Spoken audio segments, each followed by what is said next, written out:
Admit all.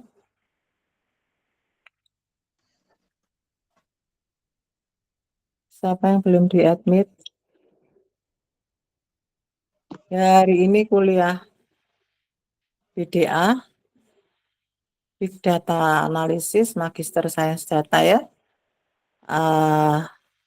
Pertemuan pertama 7 April 2026 semester genap ya. Untuk itu saya akan share materinya. Bentar. Kita akan bertemu hanya sampai tanggal 8 mungkin ya, karena udah saya bagikan juga materi, sehingga saya harap tadi sudah overview sekilas ya.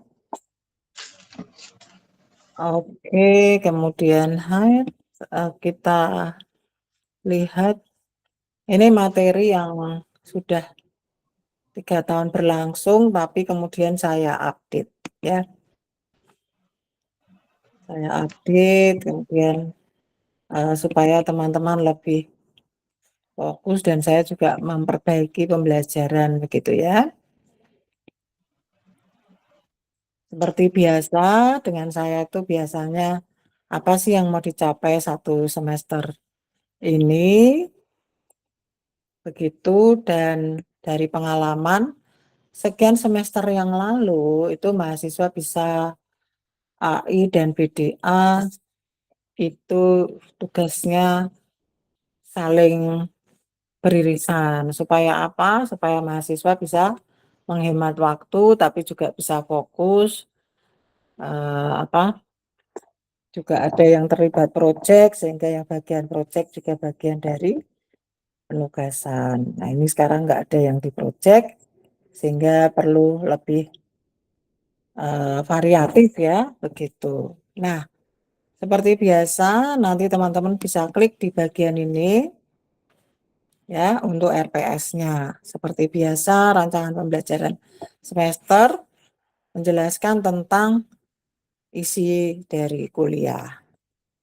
Begitu, mungkin nama-nama pengajar belum lengkap ya. Di sini ada dosen praktisi yaitu Yohanes Kurniawan, itu juga alumni dari Magister Sains Data tapi sebagai dari industri. Jadi nanti banyak membantu juga teman-teman ya, tapi mungkin sekitar 2 pertemuan atau 3 pertemuan.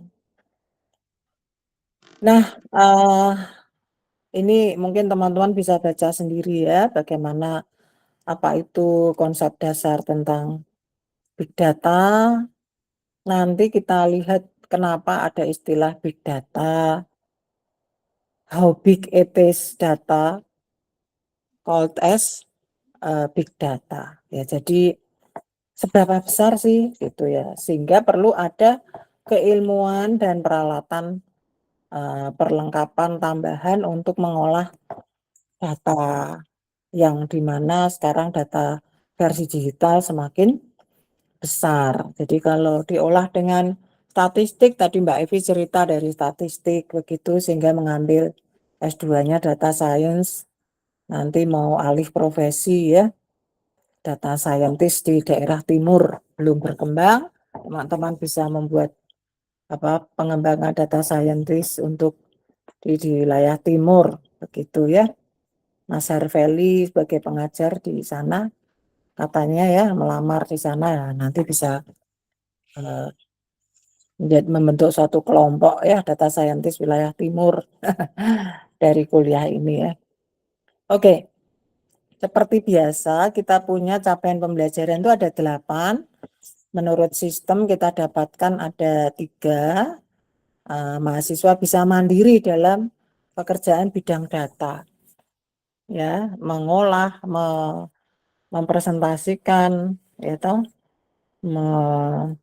mengemasnya begitu ya.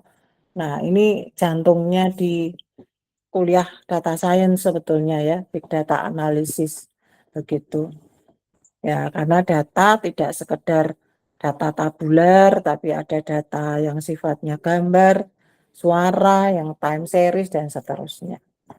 Sehingga keilmuan statistik zaman dulu maupun ilmu komputer zaman dulu itu tidak cukup.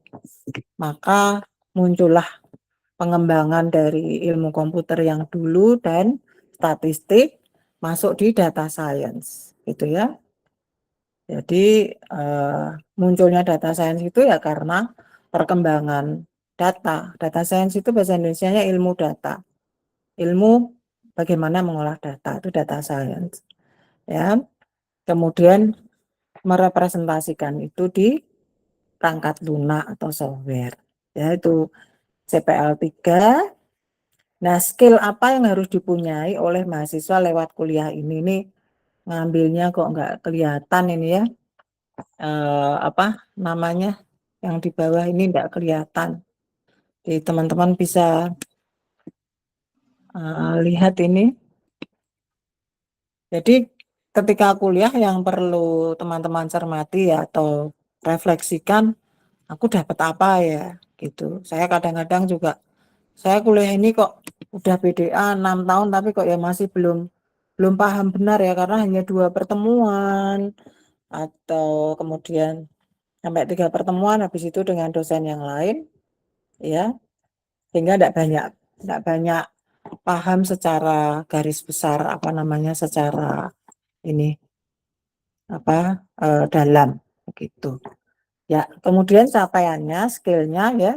Jadi mahasiswa bisa bertanggung jawab analisis data besar secara mandiri, mengerti arsitektur dan teknik pengolahan, ya, menganalisisnya maupun juga bagaimana itu secara fungsional dan non fungsional begitu ya, maksudnya di sistem big data. Nanti untuk kebutuhan di tempat pekerjaan baru terasa ya.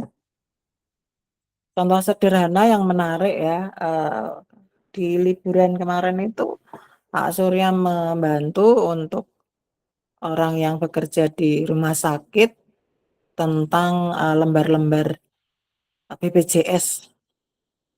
Nah, mereka belum punya sistem untuk baca data. Padahal kalau manusia itu membaca lembar-lembar peserta BPJS itu harus pakai manual ya. Itu 200 misalnya dibutuhkan, diminta seminggu. Padahal nggak mungkin. Ya, ada error juga dan seterusnya. Jadi numpuk sebulan itu berapa jadinya ya kalau 200 per minggu. Nah, ternyata sebulan itu udah bisa 1.000 lebih. Nah, bayangkan kalau hanya satu orang yang mencermati itu secara manual. Jadi bahagia sekali ya ini apa pegawai di rumah sakit dibantu untuk membuat program. Nah, nanti kita jadikan project gitu ya. Itu datanya data teks, jadi yang tertarik dengan data teks, salah satu kasus di sekitar kita itu data rumah sakit. Begitu ya. Nah, jadi nanti kita belajar ini topik-topiknya ya. 5 Ws apa, tentu kita tidak urut nantinya, tetapi paling tidak skema apa sih yang dikerjakan dalam big data itu dipahami ya. Jadi ini teman-teman bisa melihat capaian-capaiannya ya. Harus ada bagaimana bisa mempertanggungjawabkan hasil olahannya maupun juga memahami teoritis dan bagaimana kebutuhan sistem, misalnya nanti harus membuat sistem sampai pada dashboard visualisasinya. Dan yang menarik itu juga terjadi di AI ya. Itu kira-kira. Jadi implementasi dan evaluasinya seperti apa, nanti teman-teman bisa mencermati sambil kuliah ya. Nah, kita akan lihat ya. Kita akan lihat di sini nanti ada teori tentang BDA. Atau yang bagian ini yang paling penting adalah unexpected error has been account. Oke, yaitu tentang 5 Vs. Ya, tadinya 5 V ya, istilah 5 V. Bahwa big data itu berurusan dengan 5V. Itu aja sih intinya. Nah, ya. Nah, di sini yuk saya gedekan ya. Lebih dari 100 saya kira lebih. Oke. Ya. Nah, di sini saya ambil dari berbagai sumber ya. Jadi kenapa ada big data itu dari perkembangan teknologi. Teman-teman pun tahu ada platform streaming musik Spotify misalnya, Netflix ya. Ada 96 juta pengguna menghasilkan sejumlah besar data setiap hari. Nah, terus platform ini berbasis cloud. Jadi secara otomatis menghasilkan lagu yang disarankan ya. Anak-anak muda biasanya suka ya pakai Spotify, Netflix gitu ya untuk lihat film. Saya malah nggak sempat. Kemudian, jadi kok bisa sih menyarankan apa yang kita klik ya, kita sukai begitu ya. Itu dari sisi AI, tapi dari sisi pendataan itu berbasis cloud begitu. Misalnya saya selagi senang buka bacaan kerajaan Inggris gitu ya. Nanti akhirnya direkomendasikan ke sana. Nah, itu salah satu AI, tetapi pendataannya masuk di BDA. Database-nya seperti apa ya. Nah, kebutuhan yang demikian itu muncul sehingga disebut big data ya.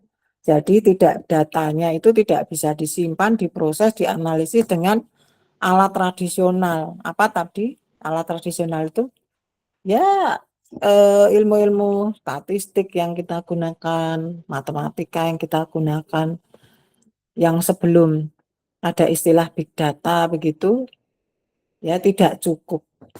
Ya, tidak cukup termasuk dengan ilmu-ilmu dalam ilmu komputer. Ya, tapi sehubungan dengan perkembangan teknologi, maka ada data yang memuat 5 phase, ya, 5V gitu ya.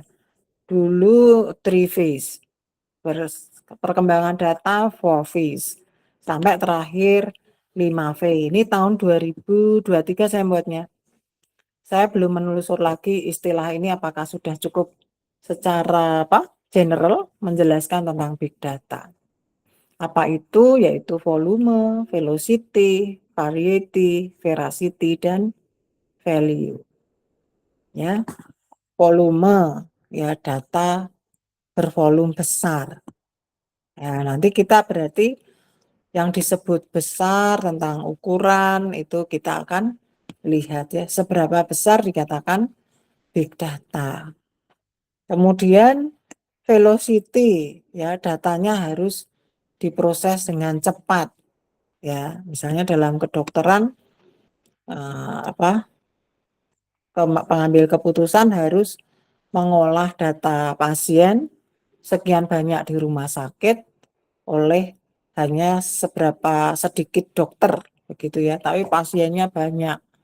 Ya, itu untuk lebih ke personalized medical treatment. Nah, itu sudah terjadi ya di di YouTube saya pernah melihat begitu ya. Bagaimana harus diproses tidak boleh lebih dari 1 hari ya. Jadi supaya pasien dapat memperoleh treatment dengan cepat. Itu. Kemudian juga variety. Jadi bagaimana bentuk data. Terstruktur, tidak terstruktur, semi terstruktur. Misalnya ya ada tabular, tetapi juga ada teks, ada data. Kalau di statistik, kemudian kita belajar tentang jenis atau tipe data ya, tipe data begitu. Ada yang disebut ordinal, nominal ya, dan kemudian ada macam-macam ya. Hingga ada yang disebut tidak terstruktur ini ya variasinya dari mereka muncul dalam data tersebut secara simultan begitu. Jadi tidak hanya gambar saja yang sama begitu enggak, tapi dalam awalnya itu data yang strukturnya macam-macam Itu kita harus pelajari, ya. Kemudian veracity, ya toh. Ini benar tidaknya data, sehingga bisa kita olah selanjutnya itu bagaimana, begitu ya. Benar tidaknya data, bahwa itu email spam atau tidak spam, misalnya, ya. Berita hoak atau tidak hoak. Sekarang susah sekali dengan adanya AI, apa, kita membuat video pun bisa sangat persis ya dengan teknologi AI yang tinggi. Kita bikin video seolah-olah ada satu kejadian seperti itu, dan itu dianggap terjadi. Ternyata itu hanya pakai AI misalnya. Ya. Nah, jadi proses benar tidaknya data ini juga proses tersendiri ya, secara digital, yang perlu di level yang lebih tinggi itu perlu dipelajari, ada keilmuannya tersendiri. Sehingga ada security, ya, seperti teman-teman belajar kripto misalnya, ya, semacam itu.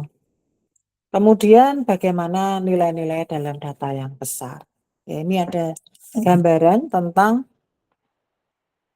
ilustrasi data, ukuran data, ya. Yaitu di sini kalau volume, tadi saya katakan seberapa besar ya dari volume, itu misalnya 1 exabyte itu 12 megabyte. Teman-teman sudah pernah dengar gigabyte, ya. Saya kira teman-teman bisa kok mempelajari di sini ya. Size data images gitu. Nanti akan muncul itu ya, apa, ukuran-ukuran ini. Artinya dari megabyte ke ini ya, data size table. Nah, ini. Jadi seberapa besar datanya itu urusan tentang megabyte. Nah itu. Manakah? Ya ini 1 kilobyte. Nah, ya, 1000 byte. Kemudian ada yang menggunakan 1024 byte, 2 pangkat 10. Ini biasa yang kita menggunakan basis 2 ya, 2 pangkat 10, 1024 ya toh. Ada juga ini approximate bytes, actual bytes. Biasanya dinyatakan dalam bentuk apa? 2 pangkat sekian. Ya toh. Nah, perangkat apa yang pernah kita lihat ya?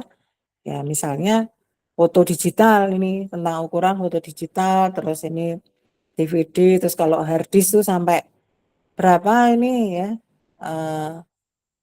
1024 gigabyte, 2 pangkat berapa nih, 40 ya. Terus kalau cloud gimana, berapa besar ya, misalnya yang gratisan Gmail itu kita punya 15 gigabyte misalnya begitu. Nah, antara megabyte, gigabyte, terabyte, 1 petabyte ya. Ini ada 10 pangkat 3, kelipatan 10 pangkat 3. Begitu. Nah, ada tidak berhenti sampai di situ ternyata ya, ada exabyte yang kita mungkin di sini ya. Exabyte-nya kok nggak muncul, nah ini. Nah, ya ini megabyte 1000 kilobyte, ada gigabyte, terabyte, jadi istilahnya ya, petabyte, exabyte, zettabyte, dan yottabyte, dan mungkin masih lebih tinggi lagi yang kita nggak tahu lagi. Gitu. Kalau dulu tempat data itu kita punya namanya apa? Flash disk ya. Ini yang USB itu. Kalau dulu kami punya namanya apa tuh? Yang gede-gede bentuknya kayak kaset gitu. Sekarang makin kecil kemampuannya makin besar, begitu ya. Nah, ada istilah di sini large data, ada istilah big data. Ya, large-nya mungkin lebih dari big data, gitu ya. Ya, mungkin kita bisa perhatikan secara natural ya, bahwa data-data yang misalnya kalau itu berurusan dengan makroskopik, data-data di alam semesta misalnya ya, ukuran-ukurannya begitu, ukuran yang besar. Nah ini kalau ini ukuran data, begitu ya, jarak kilometer ke pusat bumi, dari permukaan bumi ke pusat bumi berapa, misal seperti itu ya. Kalau dalam kilometer kita mungkin masih terbiasa, tapi ini dalam exabyte, zettabyte, nah itu yang terkait dengan data kita nggak biasa. Oke, saya kira mahasiswa bisa, intinya adalah bisa memahami bahwa ukuran data yang menyangkut volume itu sampai pada petabyte atau exabyte dan mungkin lebih tinggi lagi dari itu, ya.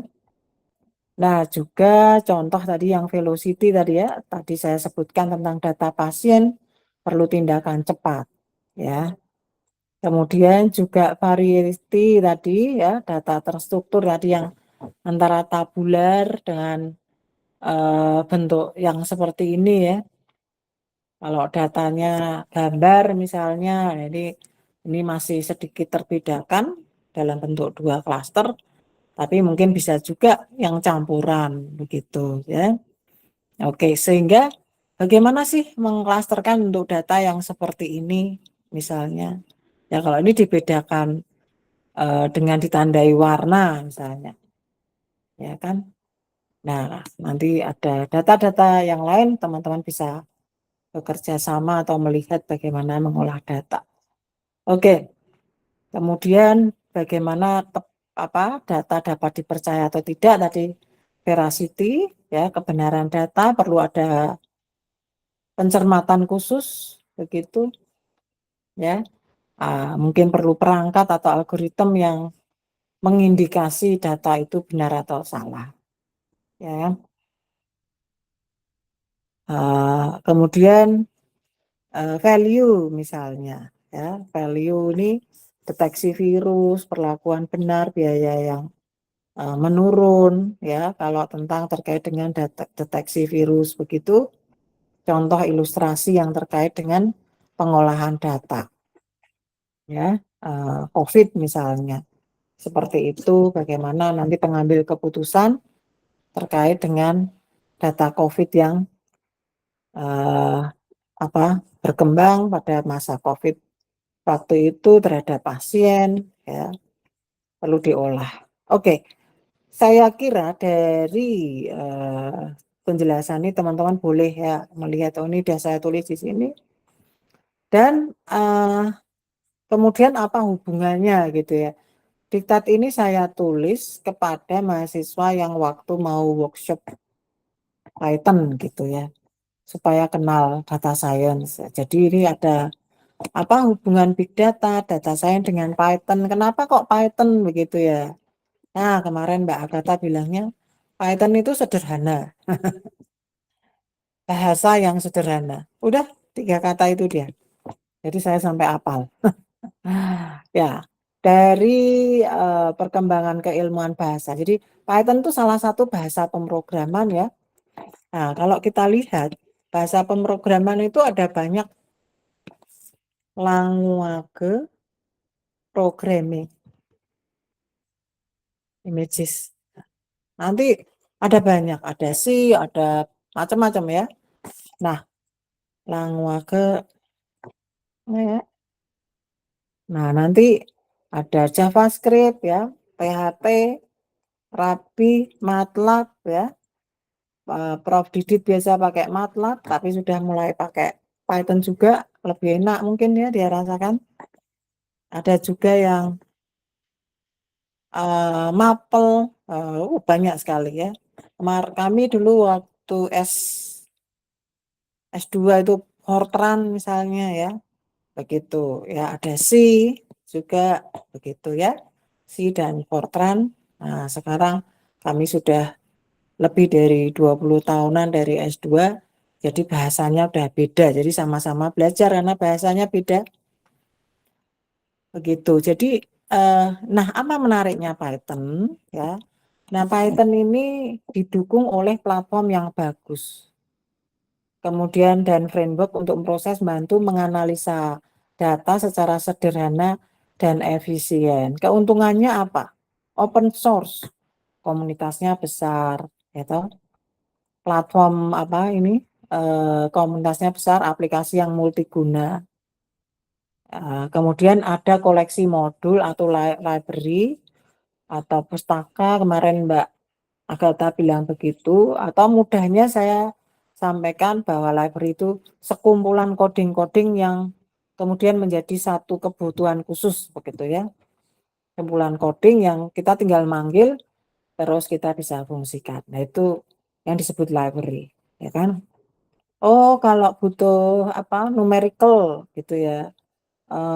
Sinkos atau operator semacam itu, maka kita perlu panggil library NumPy misal, ya.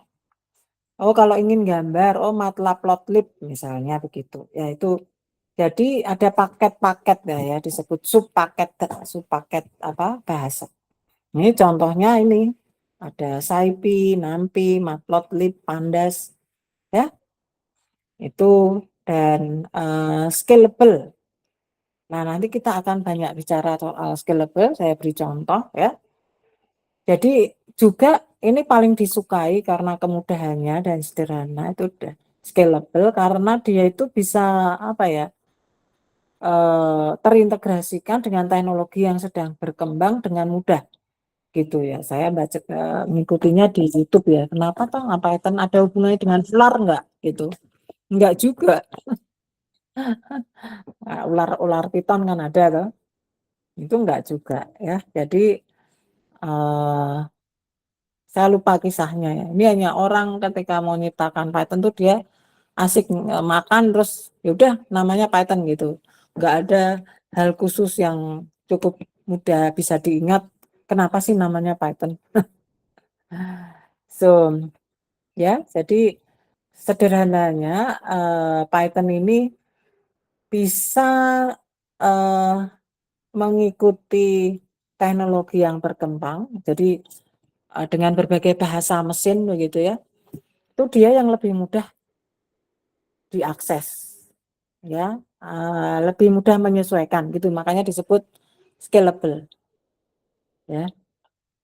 Oke, dan misalnya kalau ada big data bahasa seperti Java itu juga dimanfaatkan untuk membangun infrastruktur, ada Hadoop, Scala untuk Spark dan platform yang dibuat sebagai data processing big data. Ini um, hubungan data science dalam big data seperti ini ilustrasinya ya.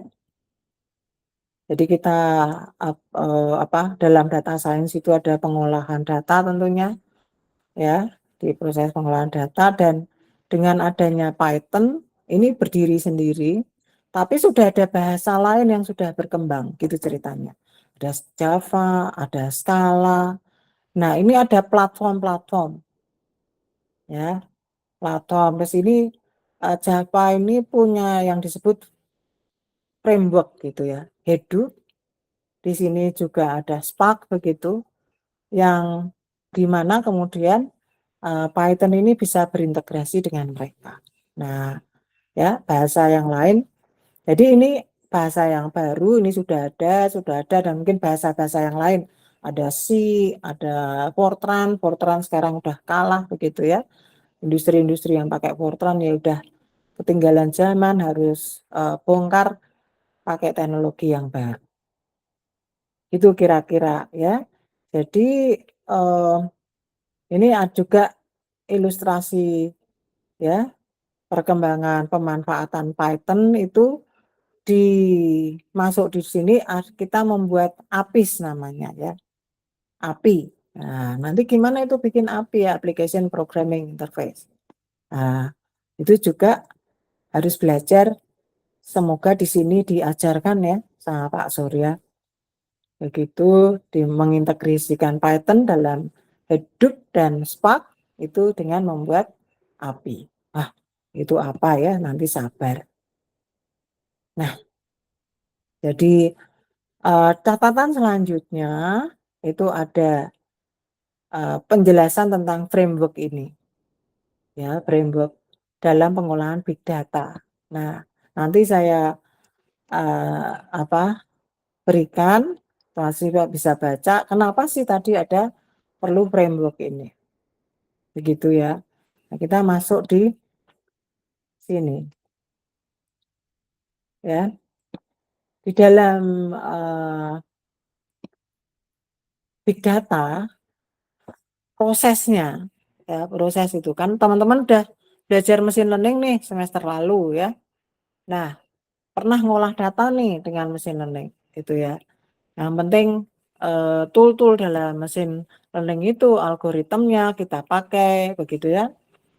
Tetapi kita tidak melihat, sebagai big data. Nah, kalau itu diasumsikan nantinya sebagai big data, nanti karena teman-teman akan saya minta menuju ke sana. Kenapa kok saya katakan diasumsikan? Karena ukurannya mungkin nggak sampai exabyte gitu ya, nggak sampai besar-besar amat, juga sangat terstruktur, hanya tabular begitu ya. Jadi karakteristik dari big data, kemarin pernah toh mahasiswa saya minta untuk mengkarakterkan apakah itu big, seberapa bignya gitu ya. Teman-teman kemudian menjelaskan, tapi five fish-nya itu ada yang sudah menjelaskan, ya toh. Ada yang sudah menjelaskan sekalipun tidak dalam kuliah BDA ini, begitu. Nah, tetapi tool yang dalam pengolahan itu mungkin belum sampai dikemas dengan lebih tajam. Nah, di sini kita kemas lebih tajam. Nah, jantungnya dalam kita melakukan pengolahan data versi big data itu ada data source, terus di sini ada yang disebut Kafka. Nah, ya, ada yang disebut Kafka, kemudian Spark. Nah, Spark itu nanti tadi ada yang kita sebut Hadoop tadi ya. Kemudian ada MongoDB sampai ini salah satu jenis database. Kemudian ada dashboard, melakukan visualisasi. Seharusnya yang pertama prosesnya di sini. Ya. Di mana arsitektur big data. Ya, ada yang arsitektur di dalam AI ya, misalnya suatu algoritma arsitekturnya gimana. Nah, istilah arsitektur ini dalam data science itu menyangkut proses ya, proses apa yang dikerjakan sih dalam data science ini begitu. Nah, itu ya, itu yang disebut arsitektur. Nanti karena kata arsitektur bisa juga bermakna lain di mata kuliah arsitektur begitu ya. Nah, ini sehingga kata arsitektur di sini yang dimaksudkan itu bagaimana kita data ingestion. Nanti apa sih data ingestion ya? Mengolahnya dan seterusnya. Bagaimana data storage, penyimpanannya, bagaimana memproses, bagaimana memvisualisasikan termasuk dalam memberikan analisis. Kalau dikata-katakan ini seperti ini. Ya, struktur sistem untuk mengumpulkan, proses, nyimpan, nampilkan. Ya, jadi biasanya arsitektur big data itu dari beberapa layer utama. Pada waktu ngolah itu kita pas membaca data itu sudah harus melakukan sesuatu dulu sebelum dilakukan pengolahan dengan algoritma-algoritma yang perlu dilakukan. Misalnya kalau mau klasifikasi nih, kita nggak langsung klasifikasi. Ada proses di situ, data ingestion. Ya, saya juga baru baca tentang itu. Ya, nah berdasarkan toolnya, maka ini ada yang disebut Kafka, Spark, MongoDB, dan dashboard. Nah, kok ada ini ya? Ini juga hal baru ya dalam kuliah saya. Kalau waktu tahun lalu masuk ke Spark, nggak perlu data source, Spark, MongoDB, dashboard ya. Ini Pak Surya akan membawa mahasiswa untuk sampai ke sini. Kalau nggak sampai ke sini berarti kuliah BDA-nya nggak sukses. nggak nyampe ke dashboard. Nah, bahaya itu ya. Karena mahasiswa sudah di semester ini kan belajar machine learning, AI, dan BDA. Jadi sampai menjadi ini, ya, di mana data source-nya itu macam-macam loh nanti, ya, karena apa tadi? Big tadi. Big tadi itu karena data time series, ya, data gambar yang time series juga begitu.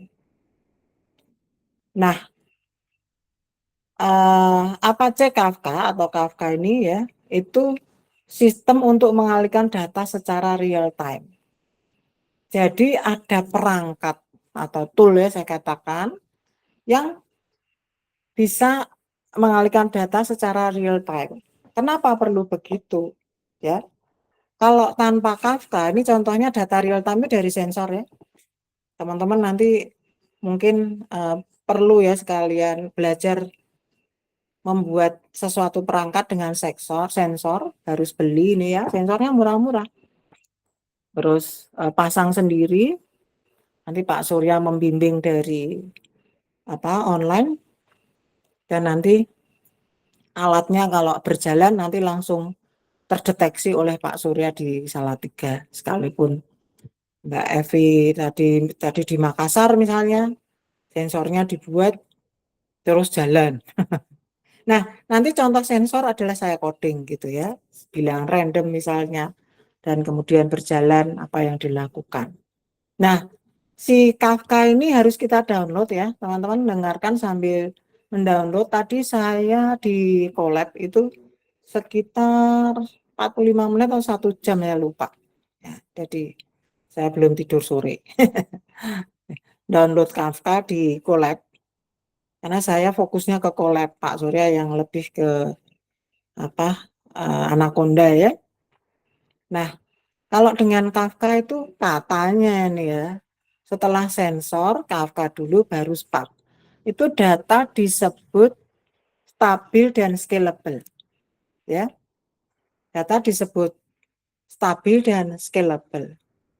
Nah, proses dalam arsitektur big data, kalau tadi masalah tool, tadi saya ulangi ya, tadi ada data source, ingestion, processing, storage, analitik, dan visualisasi. Dashboard tadi ya, dashboard tadi. Nah, kalau yang di sini tadi, yang MongoDB tadi, ada storage-nya, kemudian lakukan analisis dan visualisasi. Nah, tadi disebutkan, ini istilah yang mungkin baru saya munculkan ya. Ingestion ini ada toolnya ya, tadi selain Apache Kafka, ternyata ada Apache Nivi, Apache Flume, ada Logstash, dan masih banyak lagi mungkin ya. Ini karena mengingat perkembangan teknologi. Ya, nah ini saya ulang, kalau ini prosesnya secara kerja, ya, cara kerja dalam big data, sedangkan tool arsitektur big data itu ini, ya, artinya ada data masuk Kafka, Spark, MongoDB, dashboard. Nah, Kafka ini bisa macam-macam di sini. Spark ini juga mungkin bisa Hadoop, saya nggak tahu ya. Bisa juga, kemudian di MongoDB juga bisa yang lain, ya. Ada SQL, non SQL, dan berbagai database. Nanti Pak Surya akan jelaskan, dan teman-teman bisa coba salah satu dan pelajari begitu ya.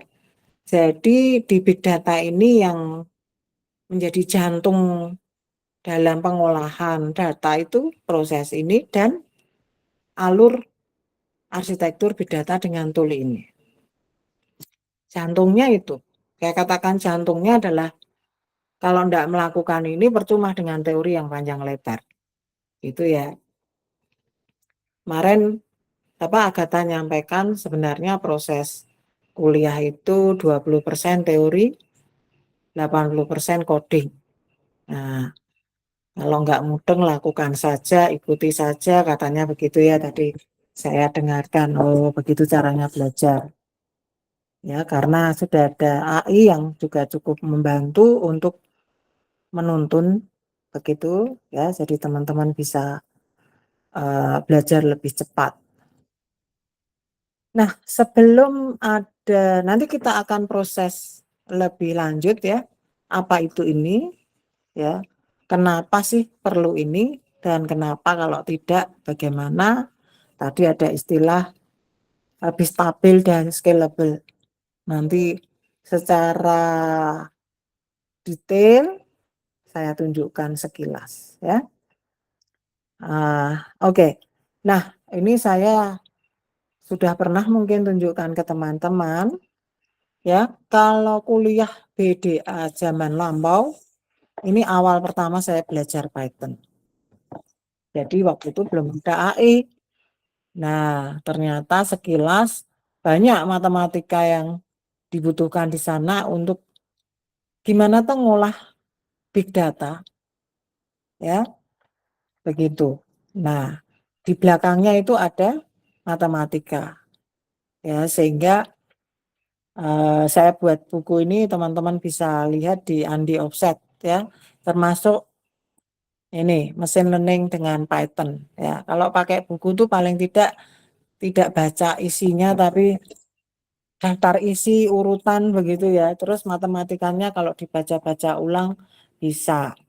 Kemarin ada yang minta, Bu, kalau apa itu soalnya ada enggak? Saya sebetulnya sudah pisahkan program untuk tiap bab begitu. Tapi kok ternyata kok nggak kelihatan ya di mana ya. Dan itu sebetulnya data dari riset gitu ya. Nah, sehingga kok nggak sepaket-paket tiap bab begitu. Ya, kalau yang ini banyak dari buku, ini dari riset kalau nggak salah. Ini dari software begitu ya, dari internet ya. Nah, jadi kemudian Andi Offset itu tidak memberikan soft file yang sesuai dengan urutannya ya. Waktu itu saya potongan-potongan terus diedit kirim, potongan lagi edit kirim gitu ya. Terus mereka gabungkan gitu. Jadi versi finalnya tidak ada. Saya tidak punya yang soft file secara final buku itu. Ya, cara mudahnya adalah dibuka bukunya, difoto, terus di screenshot, terus ketik ulang di AI. Nah, itu enak itu. Saya gitu ya, kadang punyanya mahasiswa tuh pernah ya disertasi kalau nggak salah. Saya nggak dikasih soft filenya, saya screenshot, ketik ulang dulu. Nah, terus saya combine, kemudian saya cek Turnitin. Gitu ya. Jadi teman-teman boleh. Kalau buku ini ngambil dari berbagai variasi nggak apa-apa. Oke. Nah, ini ada materi awal asistensi apa ya? Nah, teman-teman yang kalau di ini kan anak-anak S2 ya, sudah pernah kuliah ya. Jadi sebetulnya ini yang sebelum ada AI ditulis di sini. Ini asistensi. Materi awal asistensi di sini. Coba kayak apa sih aku lupa. Ya. Jadi itu kita klik, ya cuma dilihat aja. Oh ini pengenalan Python, Jupyter Notebook dan Google Colab ya, Senin 21 Agustus dan juga 2023-2024 kuliah masa lampau. Terus bagaimana sih menginstalling Anaconda waktu itu ya, kemudian dibikinkan bukunya gitu ya. Terus cara akses Google Colab-nya bagaimana ya. Paling gampang yang ngikuti di YouTube saja gitu. Tapi karena kita harus membuat diktat yang menunjukkan apa yang dibicarakan ya kita tulis ya. Itu contoh ya begitu. Di mana ini? Ini PowerPoint temu satu ya. Karen. Nah, jadi tadi sudah kita lihat ya. Ada data source, Kafka, ini toolnya, ya, Spark, MongoDB, dan dashboard. Terus, kan kita waktu sebelum belajar BDA juga bisa ngoding tuh. Nggak ada tuh permintaan Kafka, Spark, MongoDB, dan pokoknya data store terus ada mesin learning, gitu kan? Ya. Nah, apa perlunya ini? Nah, ya. Nah, pada waktu pemula, contoh ya, kita pernah belajar apa? Diabetes ya, kalau nggak salah, teman-teman, atau breast cancer ya. Itu alur ini berarti apa? CSV, Python, database ya, sebelum dengan Kafka gitu kan? Ya, kita panggil dengan Python, terus masuk ke database atau kemudian ada pengolahan. Ya. Nah, kalau masih awal, ternyata Kafka tuh sulit dijalankan di Google Colab. Kemudian ya nggak menarik ya, nggak menarik karena sulit. Tapi tadi saya sudah berhasil mendownload. Tapi ngerunningnya apa? Belum selesai untuk contoh-contoh kecil ini. Begitu, tapi saya sudah tampilkan contoh kecilnya. Dikatakan kalau tidak pakai Kafka itu ya ada tidak scalable, tidak real time. Ya, dengan Kafka maka ada data CSV, kemudian setelah Kafka ini kita lakukan Python sampai pada database, dalam hal ini misalnya sampai di MongoDB misalnya ya, itu lebih scalable, real time, dan stabil. Nah, pertanyaannya apa? Ya, scalable itu yang bagaimana? Nah, sebelum ke sana ya, tadi saya sebutkan Kafka itu sulit dijalankan di Google Colab. Nah, sehingga terus saya minta ya, saya kejar nih, gimana nih caranya? Nah, ini ada yang disebut produser konsumer. Ya, produser dan konsumer yang berlaku seperti Kafka. Itu di Colab ada yang menu ini, produser konsumer ini. Ya. Nah, Kafka Real misalnya untuk database diabetes misalnya ya, bukan simulasi. Ini prosesnya seperti ini. Jadi diabetes, terus ada produser, Kafka, consumer, terus analisis. Oh, kayaknya jadi lebih panjang ya, Bu. Katanya lebih apa? Scalable, lebih stabil ya. Seolah-olah itu menjadi lebih mudah begitu. Nah, di mana permasalahannya atau di mana kelebihannya? Ya, mari kita lihat. Ya. Terus saya tanya ya, kalau misalnya ada data yang tanpa Kafka dan dengan Kafka. Katanya Kafka itu bisa lebih scalable dan stabil. Sehingga untuk data yang sama, maka kita perlu coba tanpa Kafka. Ya, tanpa Kafka outputnya seperti apa? Ya, ini outputnya. Jadi di sini tidak ada proses produser dan consumer, ya, di situ. Artinya, ini di sini ngapain sini? Ada membuat apa?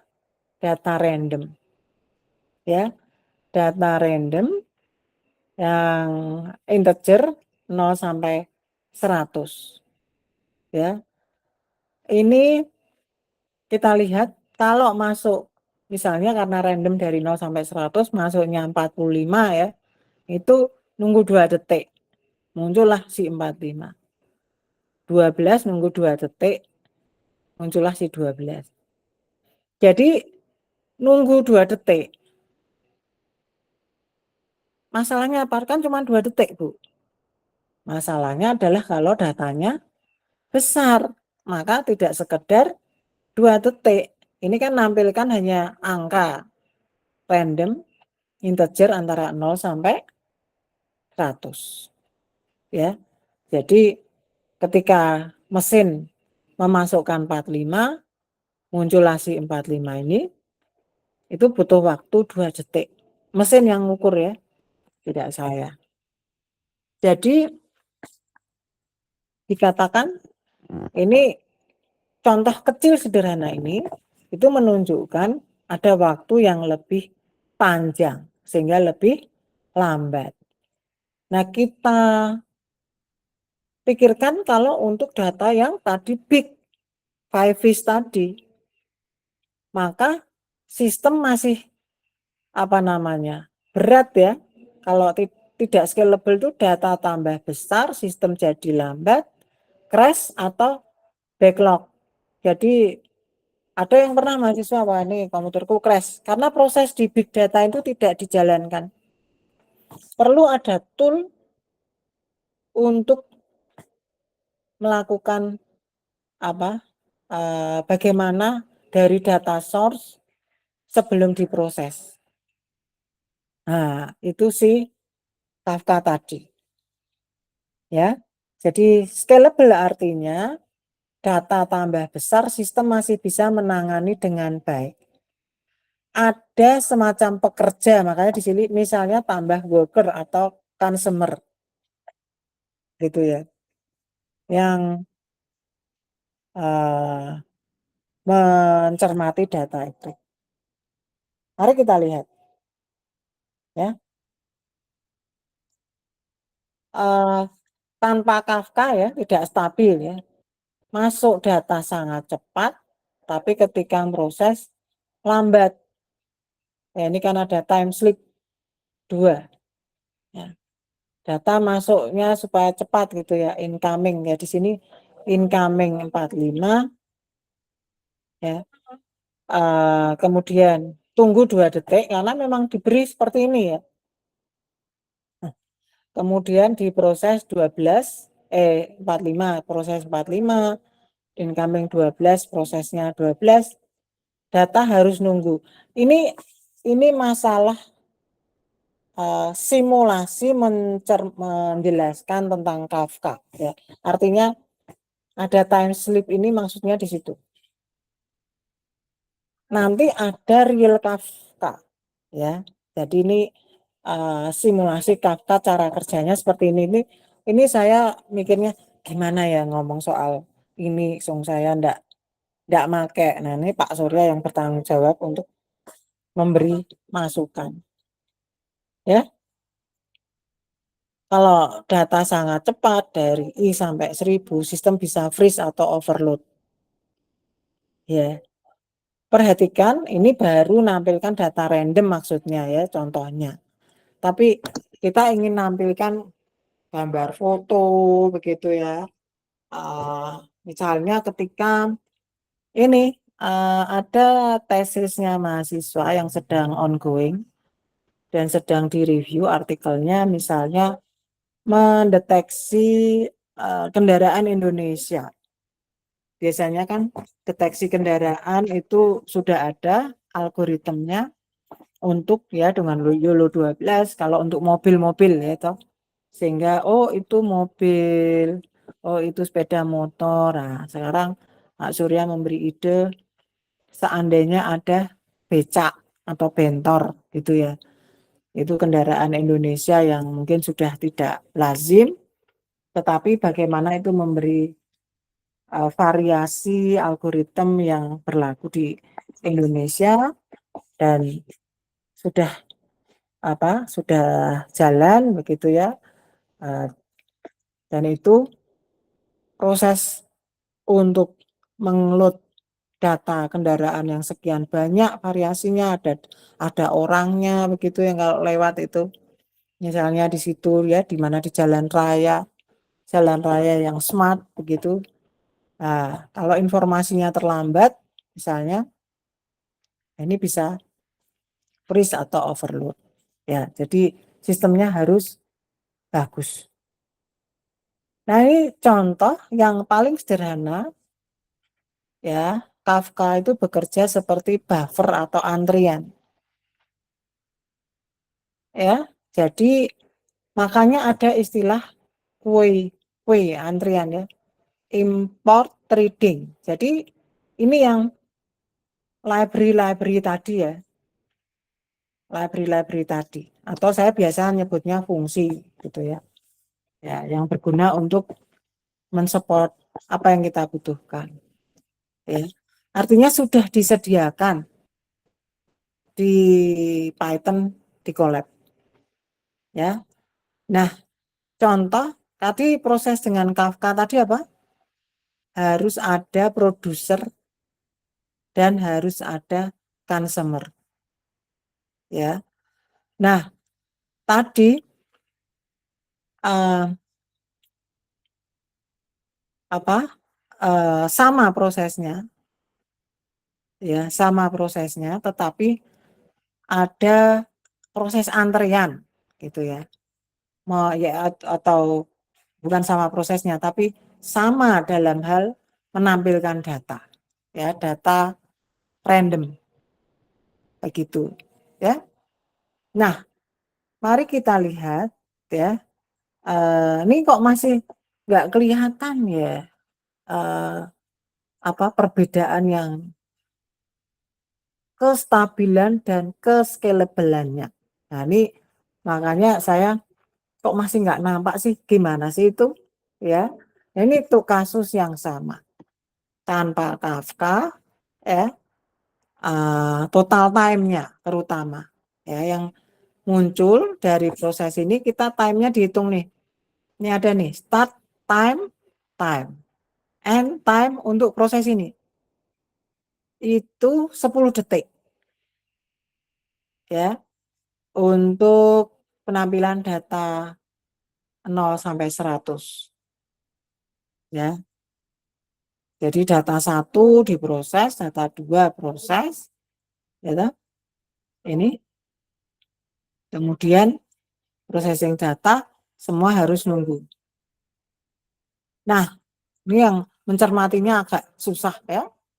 Tapi mungkin dengan melihat waktunya, ya, dari sini untuk proses pekerjaan yang sama, data random ini di sini Kafka titik put, ya, random. Nah, nanti teman-teman bisa ngerunning, tetapi apa ini berarti harus input Kafka, ya.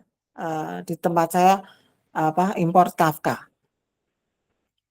Nah, baru bisa digunakan karena nih Kafka sama dengan kue-kue. Nah, ini di Kafka, gitu ya berarti ya. Nah, singkat ceritanya begitu ya. Proses yang kebutuhannya sama di sini, waktunya dihitung tuh hanya 5 detik totalnya. Consumer 1 proses, consumer 2 proses gitu. Sama-sama apa ini tadi? Time slip 0,5, time slip juga 0,5 ya. Begitu. Kemudian produser ya menghasilkan menampilkan datanya. Jadi kita lihat ada perbedaan waktu 5 detik. Ini 10 detik, ini 5 detik untuk hal yang sama. Programnya kelihatan lebih panjang. Ya.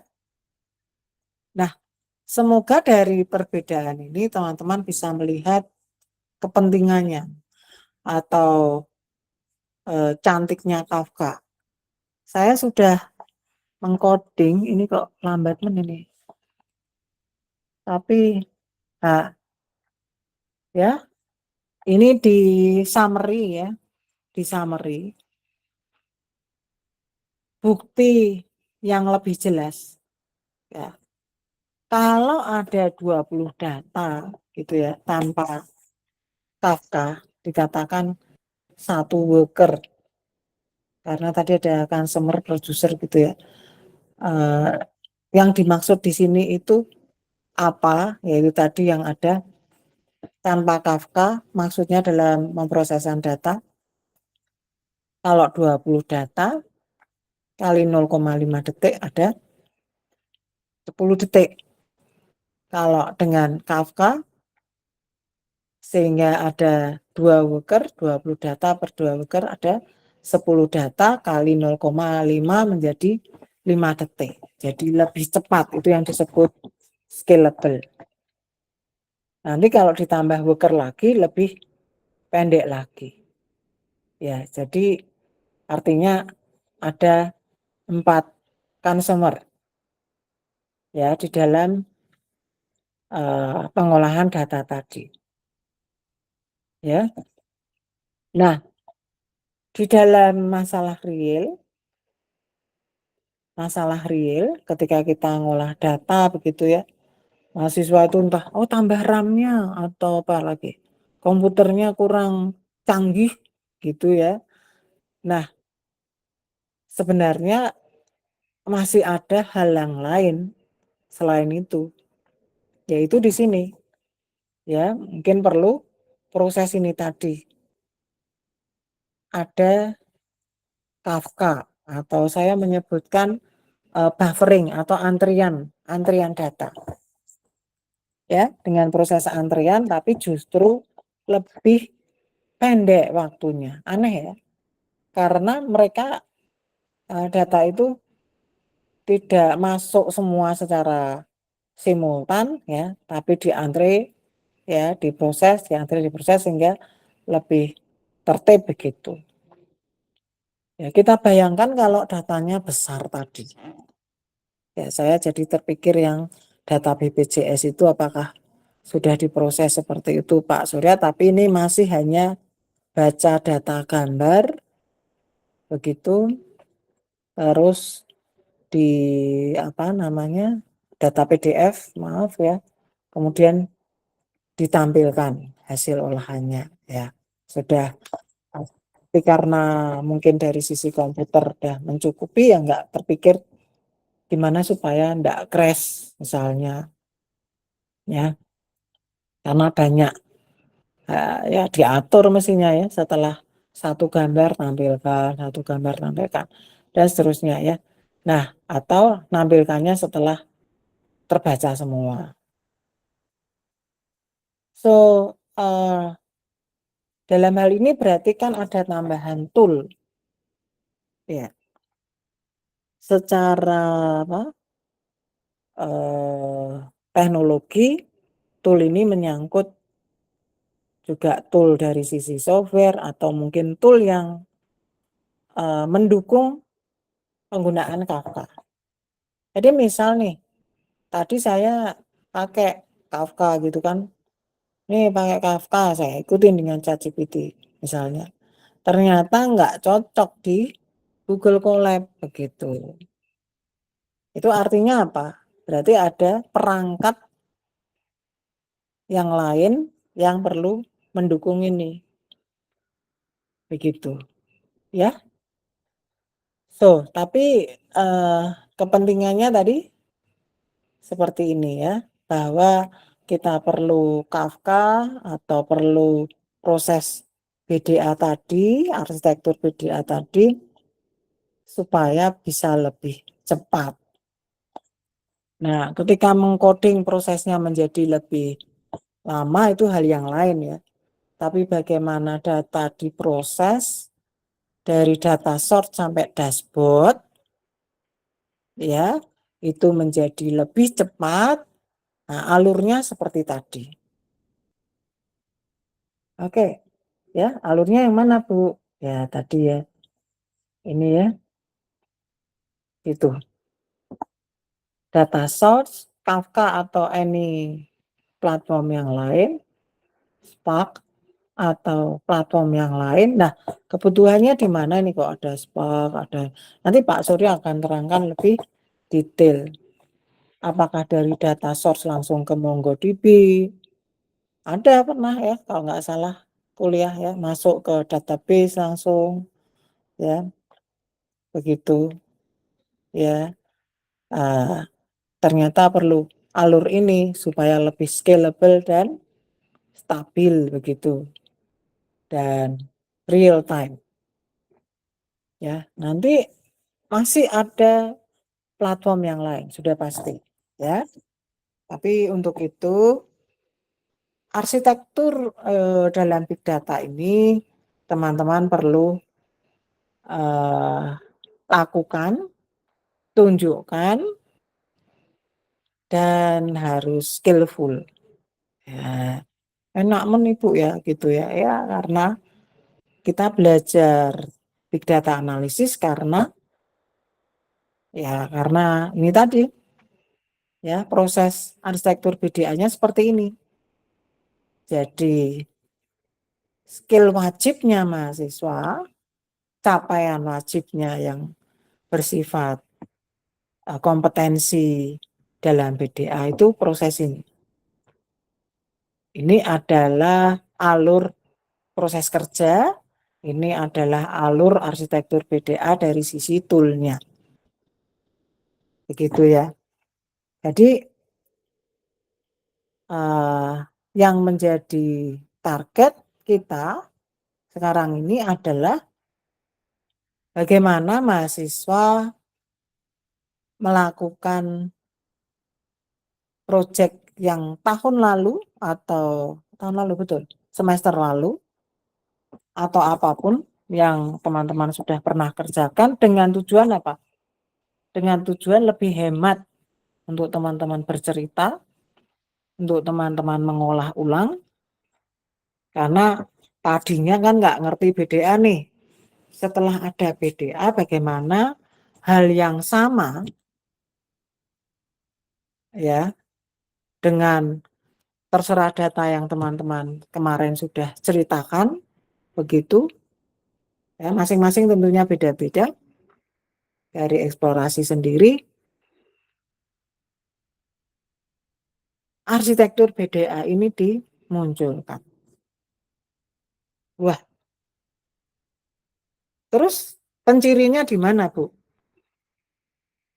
Itu tadi bahwa teman-teman menggunakan ada Kafka, Spark, ada dashboard-nya sampai menampilkan dalam dashboard kecil hasil olahannya. Ya. Nah, ini contoh paling sederhana untuk memberi ilustrasi ya, tentunya teman-teman sudah pernah ya jauh lebih canggih dari saya karena mengikuti kuliah dari dosen-dosen yang secara lebih lebih banyak, lebih detail ya. Kalau saya enggak, sehingga mungkin saya enggak tahu apakah teman-teman ternyata sudah diberi oleh Pak Surya. Ya, kalau enggak salah di deep learning ya yang ngambil kuliah. Deep learning ada yang ngambil itu harusnya diangkat tahun setelah 1 tahun ya. Nah, tapi ini anak-anak baru. Bentar. Nah, semoga di tempat saya ada. Tapi jadi coding-coding tadi itu yang sederhana tadi, code tadi itu running lah.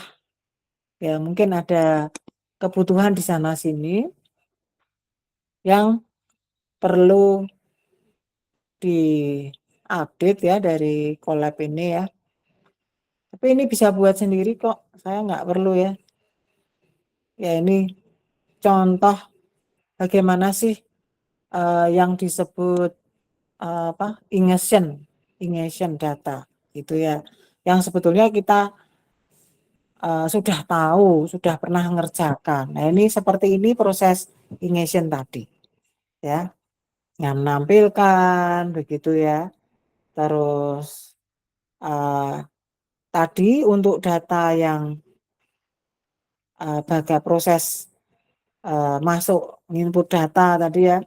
Oh, langsung ingestionnya kalau itu data real time. Nah, ini yang nggak enak kan tidak ada batasan waktu di sini. Nanti dia akan jalan terus, nggak selesai-selesai ya. Nah itu kan nggak etis dalam kuliah. Dia nggak selesai-selesai. Lain halnya ini, ya, ini data jalan itu dan selesai, gitu ya. Kalau ini dia nggak akan selesai-selesai ini, karena memang tidak ada batasan yang kita hentikan. Jadi mau tidak mau kita hentikan, gitu ya. Nah, di situ itu sebabnya kita pakai yang bisa dihentikan. Misalnya, ya tidak berhenti yang di atas tadi. Nah, interruptnya ya kita batasi dari I sampai 10 saja, gitu ya. Nanti ini yang disebut data yang nanti ini adalah data yang dari sensor. Nanti ada data masuk ini. Nah, sensornya ini ya kira-kira ya. Contoh sederhananya seperti itu. Atau yang ini ya ada keyboard interrupt begitu ya. Jadi apa lebih etis gitu kalau menginterupsi tapi tidak tertulis error gitu ya. Sehingga ini ada except keyboard interrupt. Nah, kita seolah punya data dari secara real time dari sensor. Nah, ya seperti itu, dan kalau dihentikan, dia nggak akan error seperti di atas. Ya. Nah, latihan simulasi Kafka itu misal di sini. Ya, kita ada proses Kafkanya gimana? Data source, Kafka, consumer processing ya. Simulasi Kafka di Google Colab. Ya. Nah, semoga teman-teman punya yang lokal gitu sehingga bisa memproses cara kerja Kafka lebih canggih gitu ya. Ini saya sudah nginstal harusnya ya si apa ya sudah ya, import library time random queue trading ya, buat Kafka topik simulasi queue begitu. Kafka topik itu sebagai antriannya ini seperti Kafka topik tempat data masuk begitu ya. Kemudian nggak tahu ini sudah saya running. Kemudian pengiriman data ya, ini proses pengiriman datanya. Terus ini penerima data consumernya, kemudian barulah menjalankan produser dan consumernya ya. Produser kirim, consumer terima, jadi seperti nggak ada jeda begitu ya. Di sini juga diagram simulasinya bagaimana dari antrean ke consumer, contoh lebih realistis itu ini. Saya terus ada pekerjaan, saya pernah punya data diabetes terus gimana. Nah itu contohnya ya. Contoh kalau sekarang datanya kalian ini nanti sebagai follow up bagaimana mensimulasikan Kafka. Nah, Kafka yang real itu perlu ini ya, perlu ini di collab-nya. Ini agak lama ini. Ya, agak lama ini 100%. Nanti kalau saya nganu nanti ngisi lagi ya. Jadi saya share aja nih. Teman-teman bisa coba.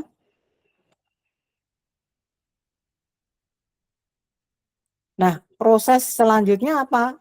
Ya, selanjutnya apa? Ya, tadi setelah Kafka, ini tadi kan seolah-olah Kafka yang di atas, yang di bawah ini Kafka yang beneran, itu ya.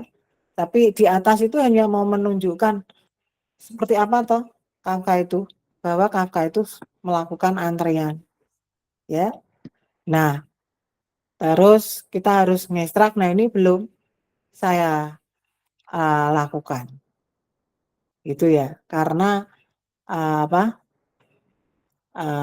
Ini belum terinstall lagi atau gimana ini tadi ya. Tadi karena saya harus download Kafka di Colab. Nah, ini berarti kan harus download lagi nih di Colab itu nih. Nah, ini lama ini, gitu. Nah, silahkan teman-teman pakai yang lokal mungkin bisa lebih cepat. Begitu ya. Nah, target belajar kita adalah, ya, kalau kemarin di AI belum saya beri target yang real, ini tadi. Ya. Nah, ini. Ya. Kalau kemarin mahasiswa harus baca buku nih di bawah di sini ya. Sekian semester yang lalu baca buku. Terus ini saya tunjukkan list teori yang berlaku. Nih, per minggu satu mahasiswa sharing bab, satu bab. Wah, kelenger kan?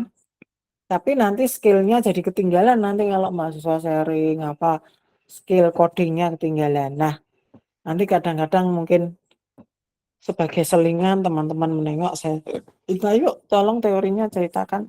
Saya begitu. Atau dosen Pak Bambang ini yang lebih ke literatur review bisa menyampaikan secara cepat begitu ya. Dan mungkin perkembangan tool-tool di dalam BDA bisa dijelaskan begitu, bisa diperkenalkan supaya teman-teman tidak ketinggalan zaman, itu menelusur dari internet. Nah, jadi last minute ya, apakah yang harus dilakukan teman-teman ya? Hasil olahan lalu Bu, kalau saya mau yang baru monggo silahkan ya, kata monggo itu bahasa Jawanya dari bahasa Indonesia silahkan. Bagaimana arsitektur BDA ini muncul dalam proyek mahasiswa dengan 5V tadi ya. Mahasiswa kan pernah ya apakah data tergolong 5V gitu ya. Kemarin itu Togap yang lebih sangat ini rinci menjelaskan di tugasnya kayak gitu. Tapi Togap kayaknya sudah BDA sudah aman ya, jadi kita bisa masukkan sini bahkan buat dashboard. Nah, nanti di AI, kalau mahasiswa yang juga kuliah AI juga sampai pada dashboard. Nah, itu silahkan dikombin tetapi tetap pelaporannya menjadi 2 supaya terbukti ini. Tetapi kosakata di big data harus muncul di dalam penyampaian. Demikian juga di AI, kosakata di AI apa sih yang di sana harus bagaimana dan seterusnya itu juga harus muncul. Jadi mau satu tipe data, nah bagi yang sedang berburu tesis, bagian dari tesis pun boleh dimunculkan dalam kuliah ini. Nah enak kan ya, apalagi nih beberapa mengulang sehingga main idenya saya kira sudah dapat, tinggal skillnya dipertajam. Nah, skill dipertajam seperti apa ya? Ini tadi ya. Bagaimana menunjukkan dengan PDA-nya tadi? Itu tadi contoh sederhananya, oh dengan Kafka itu waktunya segini loh. Tanpa Kafka segini. Berarti yang tanpa Kafka kemarin misalnya nih, itu untuk tahap tertentu nih butuh sekian waktu. Dengan Kafka bagian tahap tertentu nih butuh lebih pendek. Terus diolah begitu ya. Disajikan per tahap. Wah, itu menarik itu. Wis saya terlalu berpanjang-panjang. Saya bermaksud hanya sampai di 19.30 karena ada rapat. Tapi sebelum saya menutup, semoga teman-teman punya kesimpulan yang bisa disampaikan atau apa yang didapat ya, sehingga bisa menutup pertemuan ini. Mas Agung yang mahasiswa baru nih, bagaimana? Ada hal yang didapat yang baru, silakan. Baik Bu, terima kasih Bu sebelumnya. Untuk pertama Boleh kali buka saya on cam. on cam Bu. Wah, Biar kenal saya lah. lagi. Tunggu Bu, tunggu. Masuk ngobrol. Teman-temannya biar tahu, kenal kan. Ini Mbak Evi di Makassar. Lase di Nias, ya kan? Yulio di mana Yulio? Manado. Manado. Keren yo. Malika di Salatiga ya. Desi Natalia di Di Toraja, Prof. Toraja. Indah sekali kan? Kenal sama Mas Agung Nur Kaya ya. Monggo Mas. Ya, baik Bu. Terima kasih sebelumnya. Jadi untuk big data analis ini, pertama saya baru tahu kalau ada teknologi Kafka, karena sebelumnya itu kalau nggak salah saya baru tahu yang Hadoop Bu, tapi nggak tahu kegunaan buat apa dan masih belum belum ke arah sana. Jadi ini Kafka sangat baru sekali. Saya dengarnya baru kali ini, dan juga tadi yang sampel datanya juga perbedaannya tanpa Kafka itu nggak scalable, dan dengan Kafka jadi ada dua pekerja jadi lebih cepat memprosesnya, dan bisa di scalabilitasnya bisa lebih tinggi lagi, di upgrade ke yang high scalability-nya lebih dapat gitu Bu. Ya, baik ya. Jadi apa yang akan dikerjakan lebih lanjut, paham enggak ya Mas? Karena Mas Agung kan ini baru, berarti belum pernah ngolah data apapun ya dalam tugas-tugas. Tapi paham ya nanti apa yang akan dikerjakan? Belum ini sih Bu, belum ada apa bayangan ke arah mana. Mungkin kan sambil praktek Bu ya lebih paham lagi. Ya, jadi nanti bisa sih nanti saya beri contoh ya gimana cara kerjanya di AI ya. Maksudnya dengan bantuan ChatGPT, teman-teman boleh ngerjakan tugas dengan bantuan ChatGPT boleh.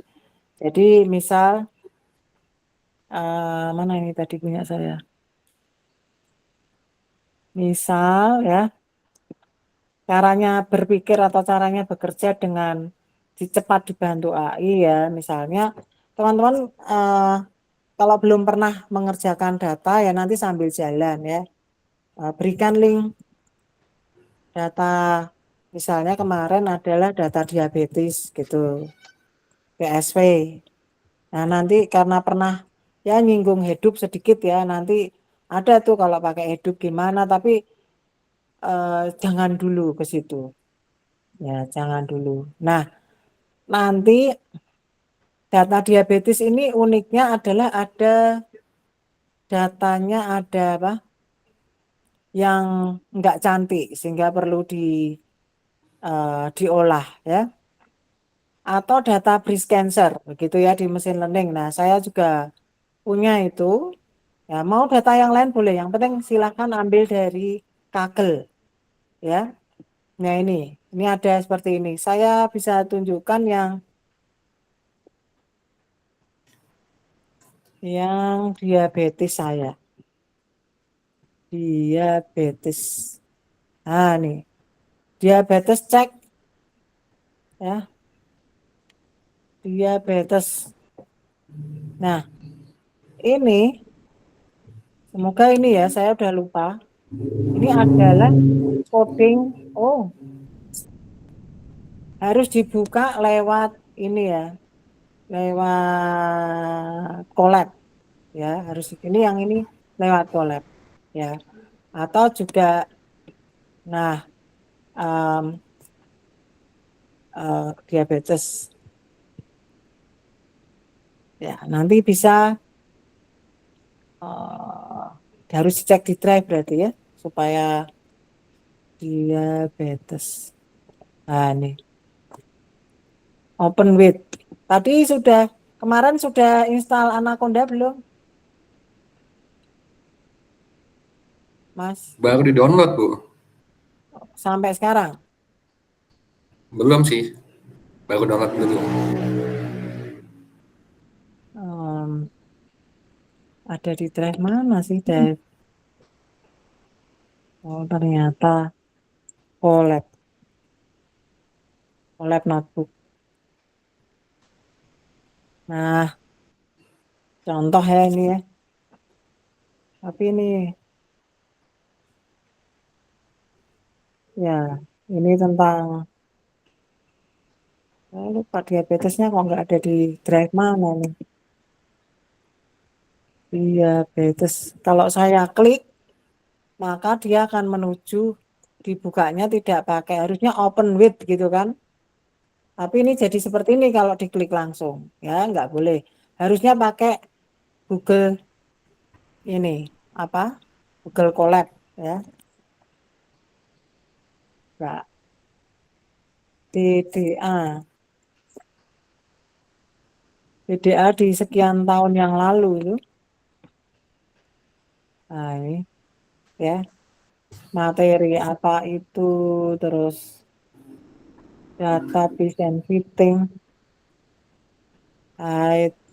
ya. Nah, idenya gini, nanti download data dari diabetes CSP, nanti bahkan program-programnya ada di sana, Mas.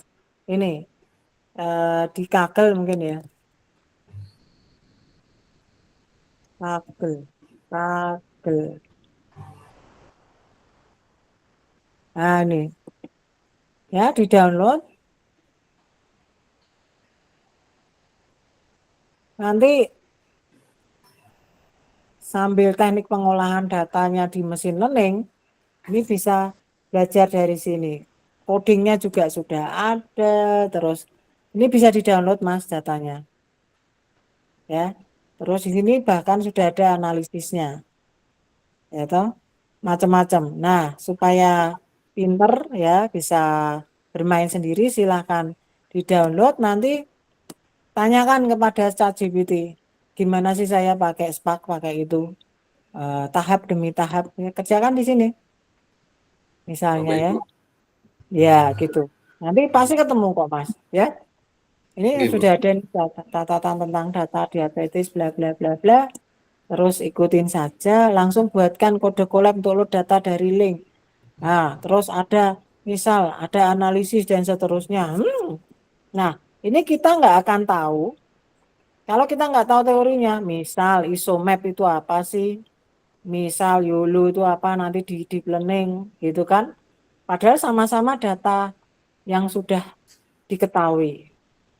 Ya, jadi bisa berbagai teknik dari berbagai algoritma, tapi untuk satu data ini ya, apa, diabetes ada sekian ratus orang kalau nggak salah. Ini berapa sih? Untuk diukur 9 karakternya ini, orang hamil, glukosanya, ya, tekanan darah, ketebalan kulit, begitu, BMI, berat badan mass index, diabetes pedigree function, kemudian apa, fungsi pedigree, fungsi pankreas, nggak salah nih saya lupa, dan umur, dan outcome-nya ini terdiri dari label 1-0, 1 berdiabetes, 0 tidak, dan seterusnya. Nanti ada klasifikasi mana, silahkan ini tinggal nambahkan, oh pakai apa, Kafka itu gimana, pakai Spark gimana, sampai ada dashboard kecilnya gitu ya, seperti itu. Jadi selamat berjuang. Iya Bu. Baik, pasti bisa Mas, karena sudah punya ada pengalaman kecil lah ya dengan Oke. hidup. Baik, semoga teman-teman bisa mengikuti ya. Ini kok saya Hana keluar tapi belum, masih keluar apa ini tadi? Kurang presentasi ya. Tapi saya belum apa, stop recording. Nanti